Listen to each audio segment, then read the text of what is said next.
কি ভাবছেন ঘরের এত কাজ একা হাতে করতে করতে আমি ক্লান্ত? আরে না, আমার ঘরেই লুকিয়ে আছে এক খুদে নিনজা। এই দেখুন, মায়েদের শান্তিতে রাখার জন্য সে নিজের কাঁধেই তুলে নিয়েছে বাসন মাজার দায়িত্ব। তবে দাঁড়ান, এটা কিন্তু শুধু বাসন মাজা নয়, এর পেছনে একটা মারাত্মক বুদ্ধির খেলা আছে।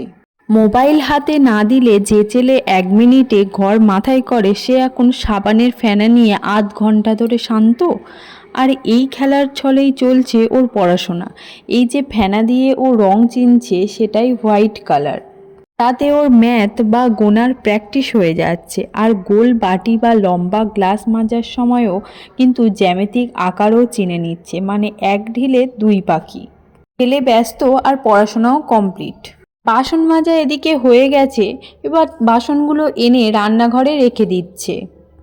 বাসন মাজা তো ট্রেলার ছিল, আসল সিনেমা তো এখনো বাকি।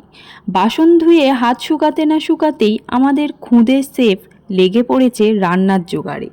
দেখুন কত নিখুঁতভাবে রসুনের কোয়া ছাড়িয়ে দিচ্ছে। যে বয়সে বাচ্চাদের হাত থেকে ফোনে স্ক্রিন সরানো যায় না, সেখানে আমার ছেলে রসুনের খোসা ছাড়িয়ে দিচ্ছে। এবার দিচ্ছে পেঁয়াজ ছাড়িয়ে। অবশ্য মাঝে মধ্যে পেঁয়াজের ঝাঁঝে চোখে জলও চলে আসে, কিন্তু মিশন তো থামানো যাবে না।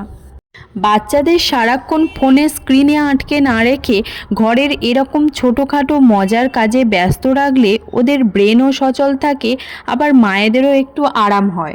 সবশেষে ডিউটি পড়ে গিয়েছে এখন সবজি গোছানো। এরই মধ্যে দরজায় নক। গেটের কাছে কাকু দুধ দিতে আসলে আমাদের অ্যাসিস্ট্যান্ট এখন হয়ে গেল ডেলিভারি বয়। এক দৌড়ে দুধের বোতল নিয়ে সোজা রান্নাঘরে হাজির।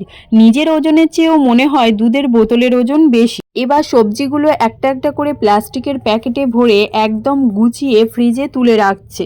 এই ছোট ছোট কাজের মাধ্যমে ও কিন্তু একা একা নিজের কাজ করা আর দায়িত্ব নেওয়া শিখছে।